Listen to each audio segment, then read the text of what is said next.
Ashamaa akkam jirtu. Kun boku miidiyaadha. Egaa viidiyoo guyyaa irratti karaa ittiin maallaqa argachuu dandeessanii isiniif qabadhee dhufee jira. Kan inni nuuf kaffalus karaa cryptocurrency keessaa isa tokko kan ta'e karaa Litecoinidha jechuudha.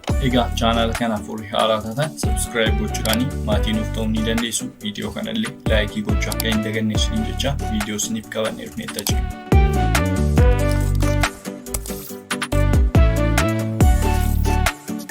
Akkuma beekamu linkii description jala isiniif kaa'een jira. Isatti gaafa butanii website kana fakkaatu keessa isin gashaa jechuudha. Maqaa website'ichaas Litepeak jedhama jechuudha. Yeroo darbee Dogecoin karaa itti argattanii isinitti agarsiiseen ture. Website'ichi wal fakkaataadha. Inni sun karaa Dogecoin, inni kun immoo karaa Litecoin nuuf kaffalaa jechuudha. Egaa linkichatti gaafa butanii peejii kana fakkaatu keessa isin gasha. As bukkeetti username keessan guutuufi jechuudha. Wanta barbaadanii maqaa keessan guutuuf. Asitti emaila itti fayyadamaa jirtanii guutuufi jechuudha. Zan asitti password guutuufi password isaa asitti guutanii irra deebitanii asitti guutuufi duwwaadha jechuudha. Saboodee ayamuu maashee jettu kanatti buutanii fi saboodee as bukkeetti kaapchaa kana guutuufi qabdu jechuudha. Zan sign up shee jettu kanatti qofaatu isinirraa eegama jechuudha. Egaa erga sign up gootanii booddee dashboardii kana fakkaatu keessa isin gashaa jechuudha.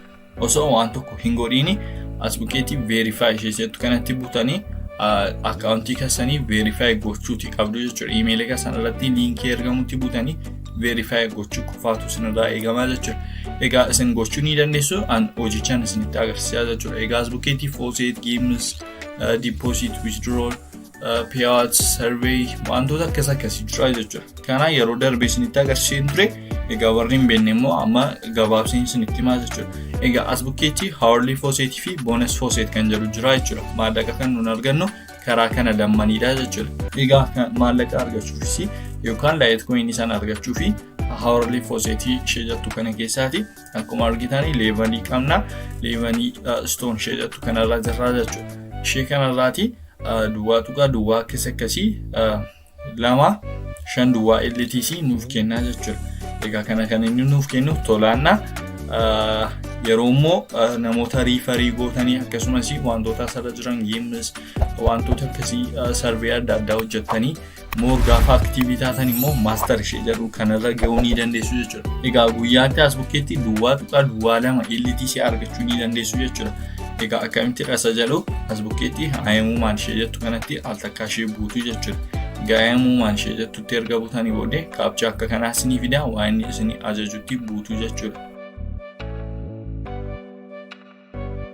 Egaa isa booddee erga akkas gootanii booddee claim ishee jettu kanatti bu'uu qofaatu isinirraa eegama. Akkuma argitan as bukkeetti duwwaadha jechuudha. Waan tokko hin qabu baalansii as bukkeetti claim gaafan godhu naaf dabalamaa jechuudha. Success akkuma argitanii duwwaa akkasii LTC'n naaf galee jira jechuudha. Egaa amma sirra deebi'ee gochuun barbaade sa'aatii tokko eegee yookaan daqiiqaa 60 eegee deebi'ee dhufee godhaa jechuudha. Waan tokko hojiin irraa eegamu jiru jechuudha. Bonus faucet ishee jettu kana keessa gaafa seennu immoo akkuma argitanii nambariin jira jechuudha. Nambarii duwwaatii haga 9,885 wantoota akkas jedhu kana keessatti yoo carraan koo lakkoofsi kana gidduu naaf ba'ee duwwaa akkasii LTC'n argadha jechuudha. Yoon immoo exact nambarii 10,000 irra carraan koo roll godhe 10,000 irra yoo naaf bu'e duwwaa 7 LTC tolaan naaf kennaa jechuudha. Laakiin nambariidha irra deddeebitanii yaaluu ni dandeessu jechuudha. Kana gochuuf garuu games ishee jettu kana keessa seenuu qabdu jechuudha. Dice, souls, mines wantoota akkasii viidiyoo poker geemolii durbeen nutu jira asirratti kan barbaadanitti buutanii xaabattanii stone ishee jettu kana iron irra isinii ga'a jechuudha. Leeveliin kasanii dan erga kana xaabattanii hourly faucet keessa seentanii roll gochuu ni dandeessu jechuudha. Depositiin immoo warroota depositiitti gochuu barbaadaniifdha. Egaa affiliate ishee jettu kana ishee gara dhumaa jirtu kanatti gaafa buutanii akkuma argitanii linkiin isinii taa'ee jira jechuudha. Linkii kana copy gootu jechuudha. Ishee kana copy gootanii fi dan lafa barbaadanitti share gootu jechuudha. Hiriyoota keessaniif gaafa share gootanii gaafa isaanitti isiniif galanii percentii irraa argattu jechuudha. Riifarii karaa kana godhamaa jechuudha. Erga akkas gootanii website kana irratti maallaqa hojjettanii fi akkamitti withdraw kan isin gochuu dandeessan.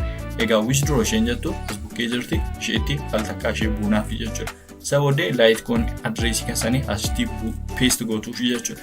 Eessaaf iddoo addressii keessan yoo barbaadan Trust Wallet yoo barbaadan Faucet Pay irraa fiduuf jechuudha. Akkaawunta crypto fayyadamtan irraati kan Litecoin fiduuf jechuudha. Asumaanillee hanga yoonaatti horii Trust Walletis Faucet Pay sin baranne linkii description jala isiniif kan jira yookaan in screen video kana irratti video hojjetamee jirutti buutanii daawwattanii banachuun ni dandeessu jechuudha.